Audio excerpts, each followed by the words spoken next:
श्री शुभलीला अमृत अध्याय 12. या अध्यायाच्या पठणात वा श्रवण केल्याने व्यसन, रोग, दारिद्र्य आणि दुष्ट बुद्धी नाहीशी होऊन श्रोता किंवा वाचक सन्मार्गाला लागेल. अध्यायाला सुरुवात करूया. फार वर्षांपूर्वी दक्षिण देशात अमंगळ नावाचे एक गाव होते आणि त्या गावामध्ये विदुर नावाचा एक ब्राह्मण राहत होता. तो ब्राह्मण सतत विषय वासनेमध्ये बुडून वैश्याच्या घरी पडलेला असे. त्याची बायको दिसायला दिखणी, परंतु नवऱ्याच्या अशा वागण्यामुळे तिलाही जारकर्म करून पोट भरण्याशिवाय पर्याय नव्हता. परपुरुषाबरोबर ती एकांतात असताना तिच्या नवऱ्याने म्हणजे त्या विदुर ब्राह्मणाने तिला पकडले. तिचा प्रियकर पळून गेला. विदुर ब्राह्मणाने मात्र तिची निर्वासना करून तिला बेदम मारले. तिच्याकडचे पैसे आणि दागिन्यांची मागणी करून ती देत नाही तेव्हा त्याने ते हिसकावून घेऊन ते सर्व अलंकार एका वेश्येला नेऊन दिले. अशा पद्धतीने पापाचरण करणे हे त्यांचे जीवनच बनले. कालांतराने विदुर ब्राह्मण मरण पावला. मृत्यूनंतर यमदूतांनी त्याच्या पापाचरणाची त्याला असह्य यातना देऊन त्याला पुढे दऱ्याखोऱ्यामध्ये एका पिशाच्या अवस्थेमध्ये सोडून दिले. काट्यांनी भरलेल्या त्या अरण्यामध्ये खाण्याला कोणतीही फळे नाहीत, पिण्याला पाणी नाही. अशा भागात तो शरीराला भयंकर जखमा होऊन कुष्ठरोगाने सर्वांग सडलेले आणि वेदनेने मोठ्याने ओरडत हिंडू लागला. आपल्या पापाचे भोग भोगू लागला. पतीच्या निधनानंतर विदुराची पत्नी बहुला हिलाही व्याभिचारातून एक मुलगा झाला. एकदा शिवरात्रीला ती यात्रेकरूंचा मेळा गोकर्ण क्षेत्राला चालला असताना ते यात्रेमध्ये सामील झाली. तेथे आलेल्या अनेक पुण्यवंत ऋषींचे दर्शन घेऊन सर्वजण पवित्र झाले. बहुलीनेही सर्वांबरोबर स्नान केले आणि गोकर्ण महाबळेश्वराचे दर्शन घेतले. त्या पुण्य परिसराचा परिणाम होऊन बहुलीचे मन इतरांचे अनुकरण करून पवित्र झाले. तीही आपल्या पुत्रांसह पुराण ऐकायला जाऊन बसली. पुराणिक बुवा सांगत होते की जारीने स्त्रीला यमदूत मुळीच क्षमा करत नाहीत. लोखंडाची सळई तापवून लाल करतात आणि मग तिच्या योनी मार्गात घालतात. हे निरूपण ऐकताच बहुला अस्वस्थ झाली आणि आपलं पाप आचरण आठवून ओक्साबोक्षी रडू लागली. यमयातनेच्या भयाने ती बेचैन झाली. ब्राह्मणांना आणि अनेक ऋषींना ती शरण जाऊ लागली. तिला अन्नपाणी हे गोड लागेना. मग एके दिवशी एका ब्राह्मणाने तिची अवस्था ओळखून तिच्या उद्धारासाठी तिला पंचाक्षरी मंत्र ओम नमः शिवाय सांगितला. देवालयात आपल्याबरोबर बसून तिला शिवलीलामृत ऐकवले. शिवकथा श्रवण केल्यामुळे तीर्थाटने, योगयागाने व्रत साधन केल्याचे पुण्य लाभ मिळते. शिवकथा श्रवण भक्तीने बहुला निर्दोष झाली. तिला सत्संग आवडू लागला. तिने सर्व निंदे गोष्टीचा त्याग केला. गोकर्ण क्षेत्रात ती सतत स्नान करू लागली. सर्वांगाला भस्म फासून गळ्यात रुद्राक्ष घालू लागली. गुरुची सेवा आणि शिवस्मरण या दोन गोष्टी करून ती पावन झाली. भगवान शिवांनी तिला शिवलोकात घेऊन जाण्यासाठी दिव्य विमान पाठवले. तिचा उद्धार करून आपल्या चरणापाशी तिला कायम स्थान दिले. बहुलीच्या उद्धाराने लोक चकित झाले. शिव आराधनेचे महत्व आणि सामर्थ्य वाढू लागले. भगवान शिवांच्या पायाशी गेल्यावर बहुलीने शिव पार्वतीची स्तुती सुमने गायली. तेव्हा अंबा बहुलीला म्हणाली, मी तुझ्यावर प्रसन्न आहे. तुझी इच्छा मी पूर्ण करीन. तुला काय हवे ते माग. तेव्हा बहुला म्हणाली, माते, माझा पतीही पापी आणि पतित होता. मला जसा सत्संग लाभला आणि माझा उद्धार झाला तसा त्याला लाभला नसेल. त्याला क्षमा करून पावन करावे.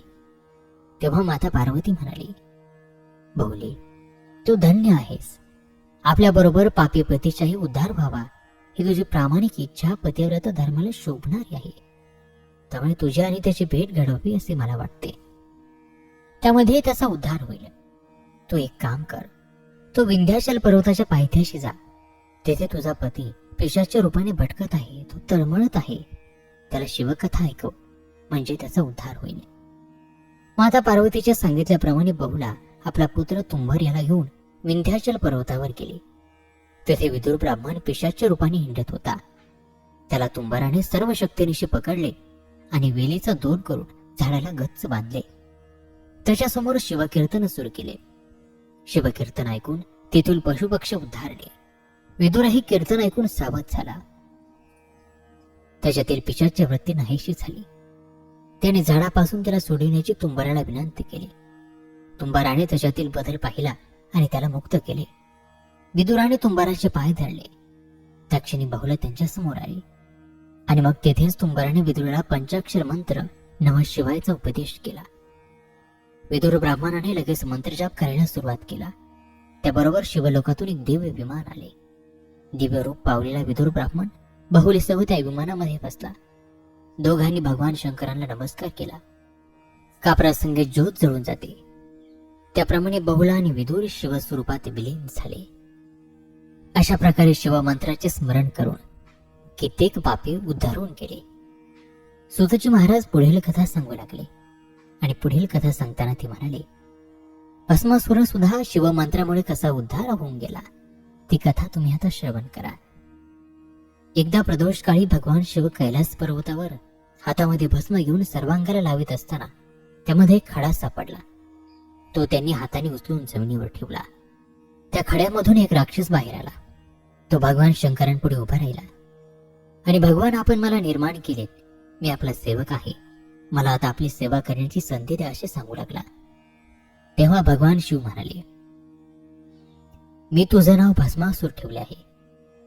तू भस्मातून निर्माण झालास म्हणून आजपासून तुम्हाला रोज चितभस्म आणून देत जा.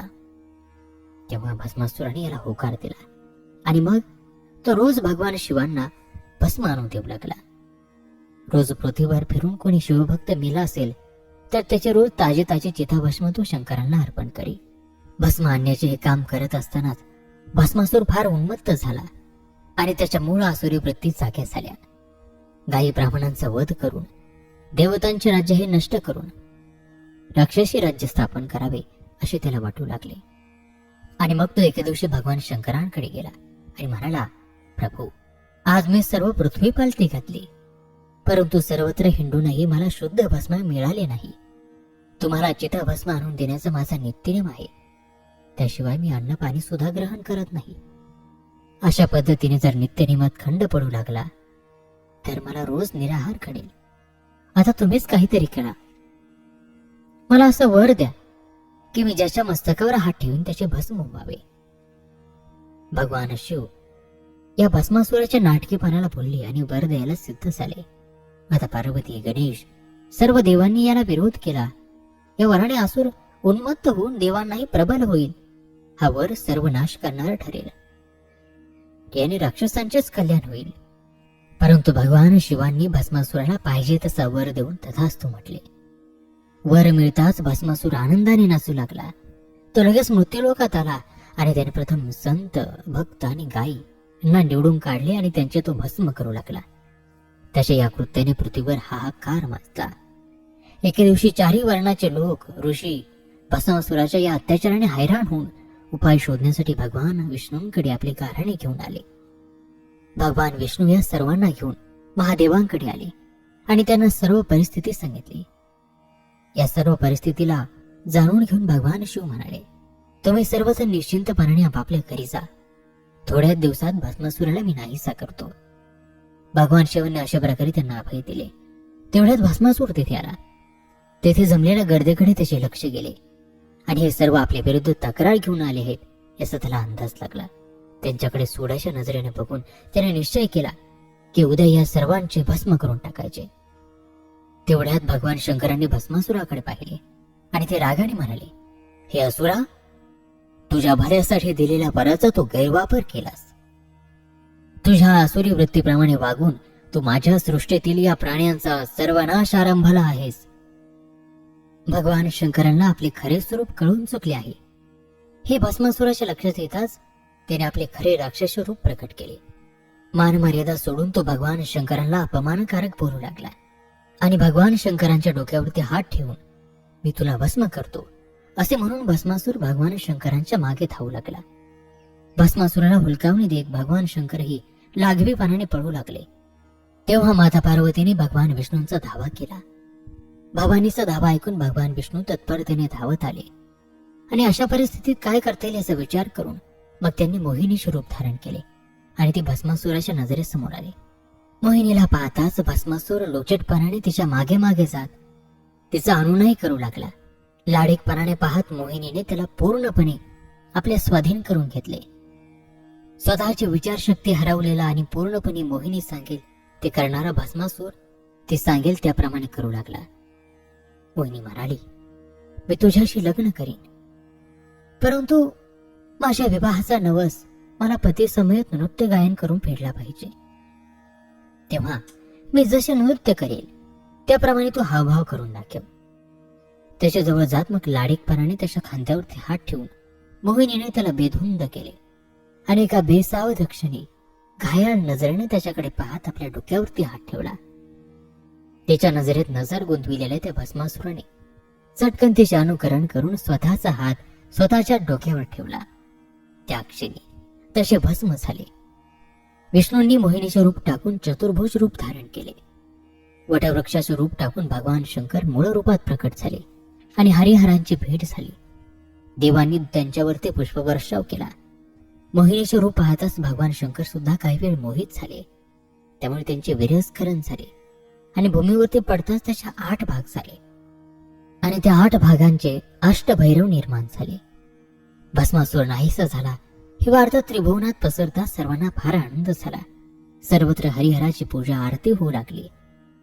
कैलास पर्वतावर विष्णू आणि शिव आनंदात गेले असताना पार्वतीने दोघांचे लिंबरून उतरून स्वागत केले, पूजा केली, मिष्ठान्य भरवली. देवांनी आनंदोत्सव साजरा केला. श्रुत हो, या पुढील कथा ही अत्यंत मधुर आहे. शिव पार्वतीचा विवाह, कार्तिक स्वामींचा जन्म, अशी ही कथा आपण मनपूर्वक ऐकावी हीच विनंती करून आज या अध्यायामध्ये इथेच थांबूयात. पुन्हा भेटूयात पुढील अध्यायात. तोपर्यंत नमस्कार, धन्यवाद. ओम नमः शिवाय.